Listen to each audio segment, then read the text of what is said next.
April the 20th, 1999. What kind of day would come on this particular high school? Could it be a fire drill? Or could it be an ongoing massacre that is tearing up the school bit by bit and students bullet by bullet?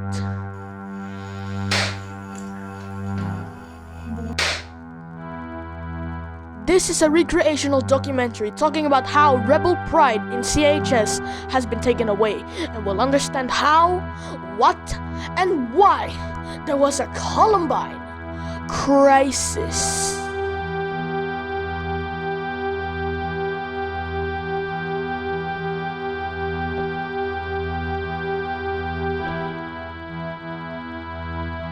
April the 20th, 1999. Pretty soon, Armageddon will begin. The Columbine High School massacre was basically a massacre that happened on April the 20th, 1999 in Columbine High School. Fun fact, April the 20th is the day of Adolf Hitler's birthday. There, students and athletes are not knowing on what are the shooters' plans. The two perpetrators of Columbine High School, Eric Harris and Dylan Klebold, were considered as outcasts since that they're being a part of the trench coat mafia. Even though yearbooks and members of that outcast group have not confirmed them being in it, they were actually friends with some of the members. One particular member is Chris Morris, founder of the trench coat mafia. There, a massacre will begin. Outside in the school, Eric Harris, the one with devilishly handsome hair, and Dylan Klebold, the one with the hat and the shotgun, are getting ready to load up. Their first victims are outside of the school's west entrance.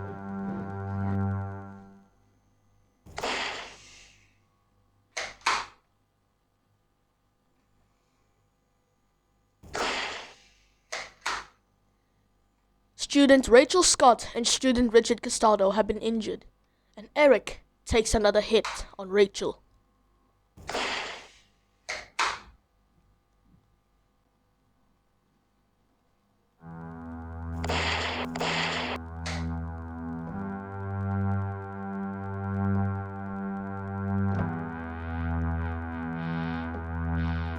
The two kids, or specifically teens, were working at this pizza place called Blackjack's Pizza. Even though they were in high school, the Blackjack's Pizza was seen as a way where Dylan grabbed his Tech 9.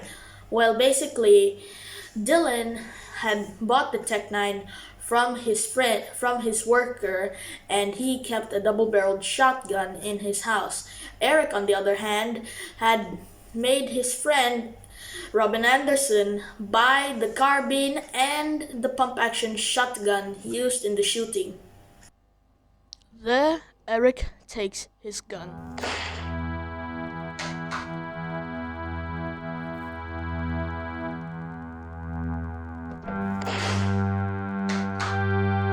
After shooting two of his victims, Lance Kirkland and Daniel Rohbaugh will get shot next. The two teens had made homemade bombs. Some were made out of propane tanks that were stolen by Eric. Some were pipe bombs, and others were Molotov cocktails with plastic bottles.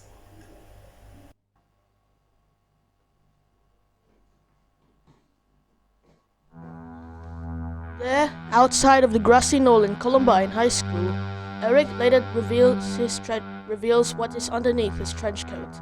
A white t-shirt that said Natural Selection. He then takes his high-point 995 carbine and points it at Anne-Marie Hochalther.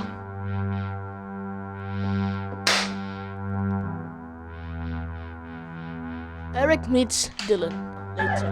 Go outside. This is what we always wanted to do. Dylan and Eric later go into the school's main entrance. Teacher Patty Nielsen and Brian Anderson were both injured with shrapnel. Later, inside of the school's hallways, students began running and fleeing for their lives as they are apparently yelling "Woo!" or students are yelling, "Ski-daddle!" But still, there's Armageddon right now inside the school.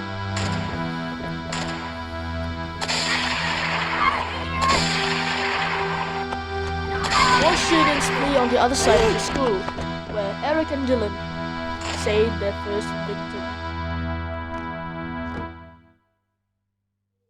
Student Stephanie Munson manages to make it out alive. The first targets were the jocks. The jocks at the school were the only ones that Eric and Dylan hated the most. Even though the girls Eric and Dylan wanted to, they were obviously rejected by them.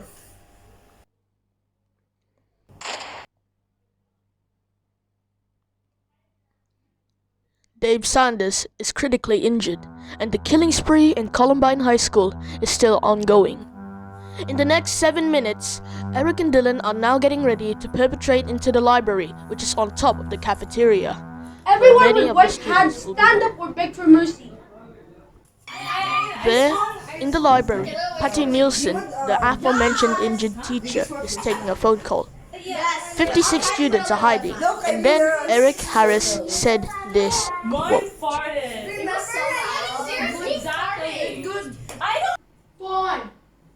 We'll start shooting anyway.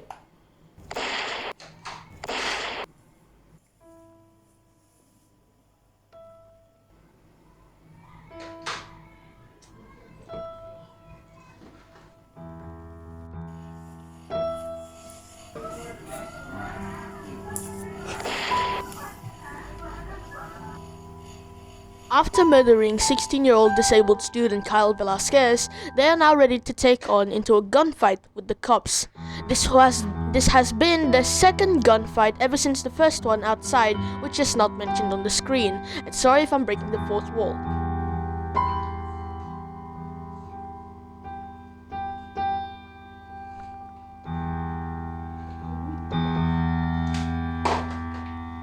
Yo, bro. Go kill some cops.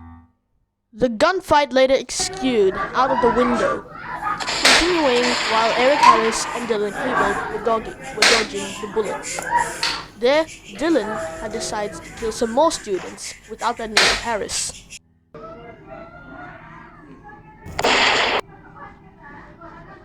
Harris is finished shooting, and now he's getting ready to kill more students.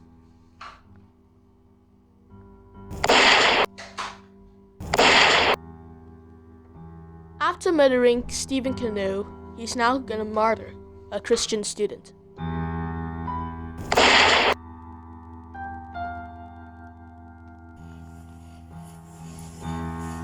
Patrick Island was later injured again, and then Dylan finds somebody. Eric! Eric! Oh. Eric later looks down. Can't believe I just did that. Very cool. Wow, that's awesome. Dylan? What are you doing? Another one. Who's ready to die next? Listen up! Friggin' scared pieces of crap! Your school is friggin' dead! Eric later shoots at a bookcase and then leaves the perimeter. Dylan goes on, killing more students in the library. Beg for mercy. Beg for mercy.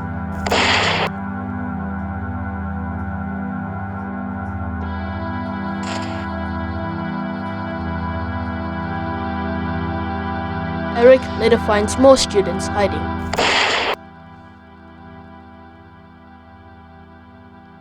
Dylan joins in.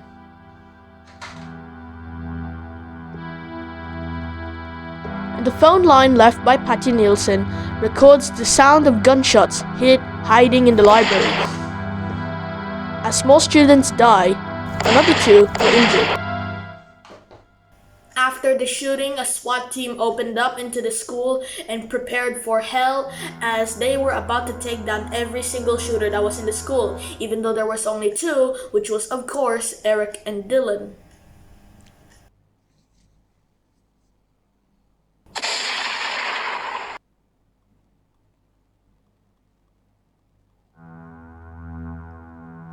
Dave Sanders died from his wounds. There, Eric and Dylan continue, and Dylan shoots fatally. Eric finishes them off.